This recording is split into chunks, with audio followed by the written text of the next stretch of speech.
Outro ato atroz de sus ministros prosiguió Napoleón fue abandonar algunos centenares de soldados heridos y inválidos, nacidos en los países que estaban bajo mi dominación y que habían sido mutilados combatiendo por vosotros.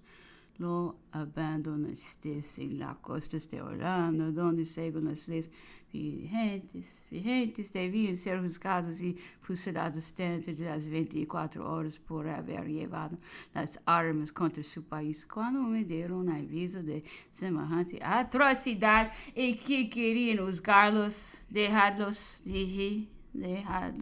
que desembarquen cuantos quieran, pues tiren el trato que les han dado y eso impedirá que mis soldados desierten a los ingleses, dejando aparte la inhumanidad de esta acción. Continuó Napoleón levantando las manos al cielo con la más viva conmoción. Era una malísima política que por parte de vuestros ministros, porque aquellos mismos desgraciados lo divulgaron por todas partes. Yo mismo hice publicar los nombres de muchos de ellos, indicando los países donde habían sido heridos. Hice cuanto pude para rebater muchas de sus aserciones, pero como yo no estaba bastante instruída de las diversas circunstancias y que además no era cosa fácil poder hacer frente a tal antagonista, no podía hacer sino debidas objeciones a un hombre que hablaba de asuntos en los cuales estaba muy versado. 11. Ha hecho presente acercação aquellas de Napoleón acerca de la sujeción impuesta a los franceses. Lo de los comisarios. Su Excelencia me dijo que porque no se lo había dicho antes, respondido y que la conversación no había tenido lugar hasta ayer y que como ya le había hecho comunicaciones de igual naturaleza, no había considerado aquello como muy importante.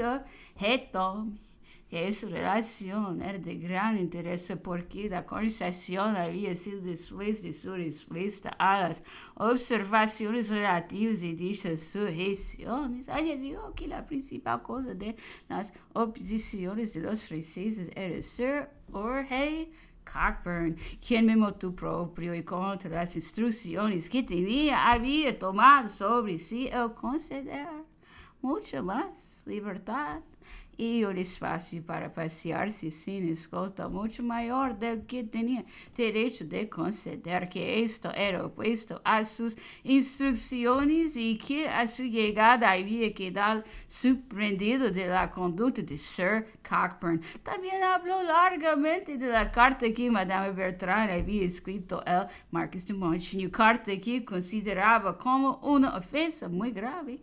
Dije que la carta había sido escrita en un tiempo que aún nada existía cerca de la prohibición de corresponder con personas domiciliadas en la isla, en cuyo caso se hallaba el marqués, y que después que Madame Bertrand escribió la dicha carta, la misma señora había recibido otras 6 todas selladas, entre las cuales se hallaba una Monsieur Jorge Bingham. Sua Excelência parecia quedar muy satisfeito de mi observação, la cantidad de llena y de carbón que se suministraba no siendo suficiente. El conde de Montezuma me había encarado y esse presente el gobernador que cuando en tiempo del almirante no se encendían tantos fuegos como ahora. Sin embargo, entonces se daba más el doble de llena que ahora para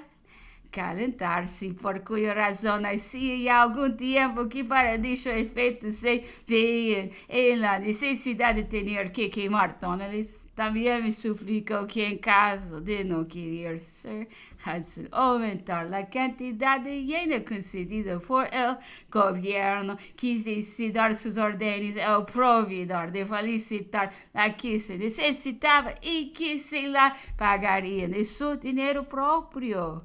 fui à Plantation House e hice la reclamación. El gobernador dando de cuenta del número de chimeneas que se encendían. Después de una larga discusión, me dijo que daría las órdenes para que suministrasen mayor cantidad de combustible. 12. Estado Napoleón en el baño. Me ha hablado de Sir Hansino. Si el gobernador me dijo a su llegada aquí en vez de obrar clandestinamente como ha hecho, hubiera dicho a Bertrand que a consecuencia de las órdenes que había recibido de su gobierno se veía en la precisión de cargar a los franceses de nuevas cadenas y que las hubiese manifestado declarándonos que desde el mismo momento debíamos llevarlos.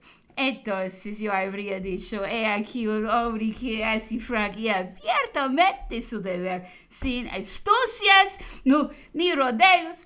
Ello es necesario que en este mundo haya carceleros y verdugos, pero no se acepten con gusto semejantes funciones. Si yo me hallase en la Torre de Londres, puede ser tendría buena opinión del carcelero en vista del modo como cúmplice con sus deberes, pero no quería aceptar su empleo, y mucho menos hacerle mi camarada, el capitán.